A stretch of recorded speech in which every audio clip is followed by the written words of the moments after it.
Morning everyone. Well, I've just dropped Pat off at doctor's.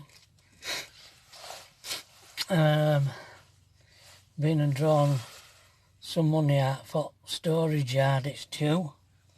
And then we're going to drive across to Bramham to a farm shop. See if we can get some nice things to eat for this rest of this week while we're at Tracy's. I've got a site booked for next Monday, Tuesday and Wednesday, over towards the west coast, sort of past Ingleton, because we're planning on heading towards Lytham St Anne's. Yeah, there's lots of people here with dogs. They're all looking very suspicious at me because I've got some van up pavement. Soon as you step out into the world, you're coming for scrutiny. The next part of the saga, still 15-year-old, I'm now going to Holmfirth. Got a job on a farm in Holmfirth, and I stay in a boarding house, bed, breakfast and evening meal.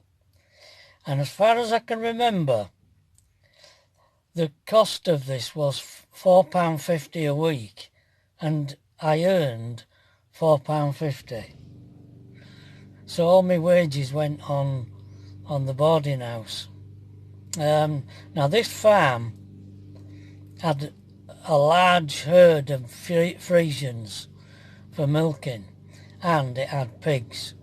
I'm going to deal with cows first. How this farm was run, it was way different to the first farm I worked on. Now this farm had a lot more cows. I don't know, over 100 I reckon. And the way that this farm worked was incredible, because one person could milk the lot without moving very far at all. It was amazing. What it consisted of was like 2 long barns and then a milking parlour. Now, one long barn was filled from the whole length of it and from floor to about, 9 foot high with silage. And they used to have a big iron bar across the front wall of this silage. If you can imagine, just like a vertical wall of silage with this iron bar across front, and the cows could only eat as far as they could reach with the necks over this iron bar. And that every day this iron bar was rammed in with a tractor, and then the cows had, over the winter, the cows would eat the way through this great big wall of silage through the winter. That was one barn. The next one, at the side of it, exactly the same length and width and height, was where they slept. And they were bedded down with a stuff called shoddy. Don't know if you've ever heard of shoddy, but shoddy was waste wool and stringy bits and stuff from mills in Bradford, and it used to come in great big cloth bales, and I used to spread this stuff out for cows, and it were quite dusty stuff, not very nice. I used to wear a mask when I spread it out, and by the end of the winter the cows were ducking under rafters. It used to just get higher and higher and higher until they could almost not get underneath the rafters of the roof. It was that high. And then a contractor used to come in with a bloody great tractor and muck it out, dig it all out again, ready for next season. Okay, so that's the two. What now to the milking parlour?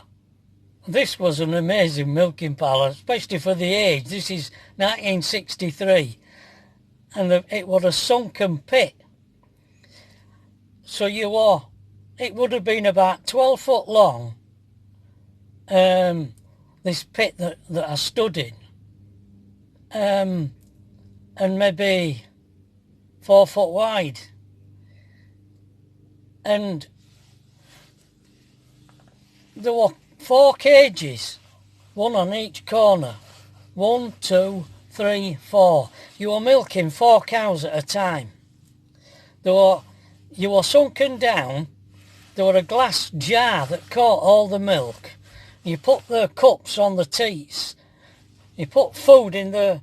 Well, what you did was, there were a cage, you an handle. You opened this handle to let the cow into the cage, and you pulled on a rope which had a weight on it, and this door opened and let 1 cow in at a time. You let go of the rope on its arse so that the cow behind it couldn't follow it in, and it had come in and into the cage. You put the food into the trough, close the gate, and then put the cups on the teats, and off it would go, milking it, and the milk would run into this glass jar. You do the same thing again for all 4, and you just kept going like that. And once a cow had finished milking, you opened the gate to let it out and did something to this tube, and it emptied the glass jar into a massive stainless steel container in the next room. Quite advanced for its age, for the period in the early 60s, and that's how they milked all these over 100 Friesians. I used to start the milking, and then the foreman would come, and then I'd go and feed the pigs. Now the pigs are a different story, so we'll come to that later in another story. All right, so there we go. And I used to walk to work from the boarding house, which would take me probably half an hour, and then walk home, and at night when I finished, I started incredibly early, and this poor woman at this boarding house used to get up and make me breakfast, and then I used to get home, I don't know, 6:30, 7 o'clock at night, and I'd be only one at dining room. Everybody else had finished eating. Yeah. Okay. See you later. Wait a minute. Can that come? Yeah, you can.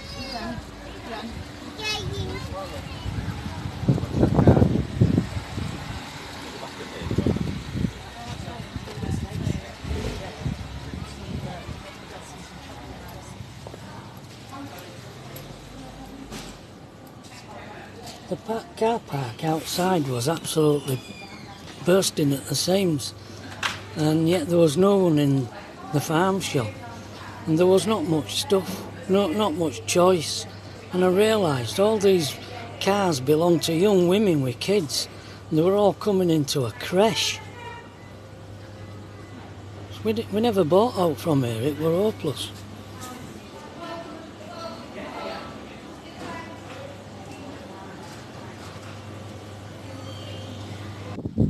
We've come to, go over here, Pat.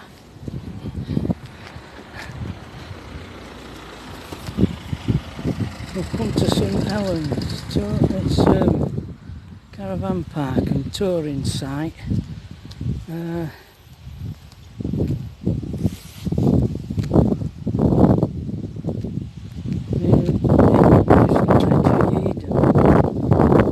We asked this chap here if he knew how much it was a night.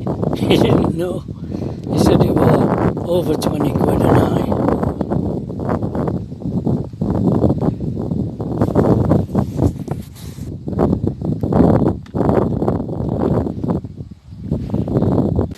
Inputs here at the Wetherby Whaler.